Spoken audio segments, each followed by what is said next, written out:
ॐ भूर्भुवस्सुः तस्य वितुर्वरेण्यं भर्गो देवस्य धीमहि धियो यो नः प्रचोदयात्। ଆଜ୍ଞା, ଆସନ୍ତୁ ଜାଣିବା ଗାୟତ୍ରୀ ମନ୍ତ୍ରର ଅର୍ଥ।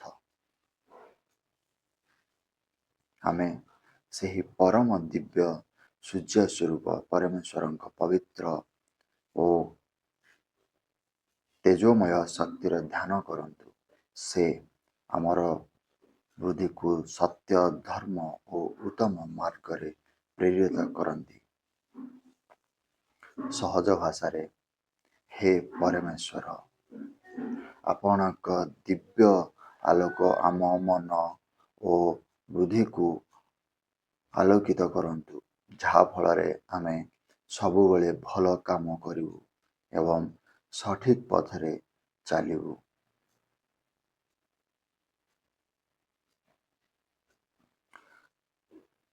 ଗାୟତ୍ରୀ ମନ୍ତ୍ରର ଅଦ୍ଭୁତ ଶକ୍ତି। ଏହି କାହାଣୀ ଜାଣିଲେ ଆପଣ ପ୍ରତିଦିନ ଜପ କରିବେ। ନମସ୍କାର ବନ୍ଧୁଗଣ, ଆଜି ମୁଁ ଆପଣଙ୍କୁ ଗାୟତ୍ରୀ ମନ୍ତ୍ରର ଶକ୍ତି ବିଷୟରେ ଏକ ସୁନ୍ଦର ପୌରାଣିକ କାହାଣୀ କହିବି। ବହୁତ ବର୍ଷ ପୂର୍ବେ ଗୋଟିଏ ଗାଁରେ ରଘୁ ନାମକ ଜଣେ ଗରିବ ଯୁବକ ରହୁଥିଲେ। ସେ ଖୁବ୍ ପରିଶ୍ରମୀ ଥିଲେ, କିନ୍ତୁ ତାଙ୍କ ଜୀବନରେ ସବୁବେଳେ ସମସ୍ୟା ଲାଗି ରହିଥିଲା।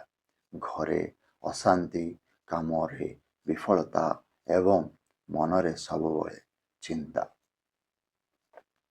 ଦିନେ ସେ ଜଣେ ବୃଦ୍ଧ ସାଧୁଙ୍କୁ ଭେଟିଲେ। ସାଧୁ ତାଙ୍କ ଦୁଃଖରେ କାରଣ ପଚାରିଲେ।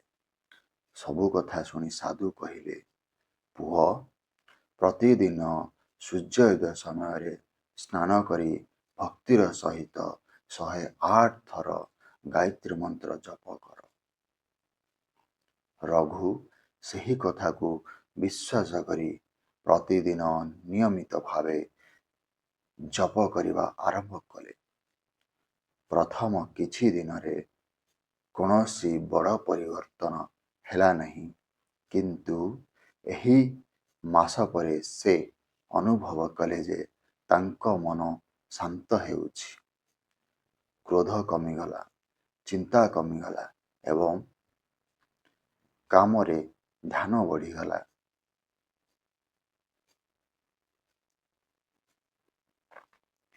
କିଛି ମାସ ପରେ ତାଙ୍କ ପରିଶ୍ରମର ଫଳ ମିଳିଲା। ଘରେ ସୁଖ ଶାନ୍ତି ଫେରିଲା। ଲୋକମାନେ ତାଙ୍କ ସତ୍ୟନିଷ୍ଠା ଓ ବୃଦ୍ଧିକୁ ପ୍ରଶଂସା କରିବାକୁ ଲାଗିଲେ। ରଘୁ ବୁଝିପାରିଲେ ଯେ ଗାୟତ୍ରୀ ମନ୍ତ୍ର କୌଣସି ଯାଦୁ ନୁହେଁ, ଏହା ଆମର ମନ ଏବଂ ବୃଦ୍ଧିକୁ ପବିତ୍ର କରେ। ଯେତେବେଳେ ମନ ଶାନ୍ତ ରହେ, ସଠିକ ନିଷ୍ପତ୍ତି ନେବା ସହଜ ହୁଏ ଏବଂ ଜୀବନରେ ସଫଳତା ଆସିଥାଏ। ସେଥିପାଇଁ ଆଜି ମଧ୍ୟ ଅନେକ ଋଷି, ମୁନି ଏବଂ ଭଗବାନ ଗାୟତ୍ରୀ ମନ୍ତ୍ରକୁ ଜ୍ଞାନ, ସଦ୍ବୁଦ୍ଧି ଓ ଆତ୍ମିକ ଶାନ୍ତିର ମନ୍ତ୍ର ବୋଲି ମାନନ୍ତି। ଏହି କାହାଣୀର ସାରାଂଶ ଏହି ଯେ ନିୟମିତ ପ୍ରାର୍ଥନା, ସକାରାତ୍ମକ ଚିନ୍ତା ଏବଂ ସକର୍ମ ମଣିଷ ଜୀବନକୁ ପବିତ୍ର କରିପାରେ।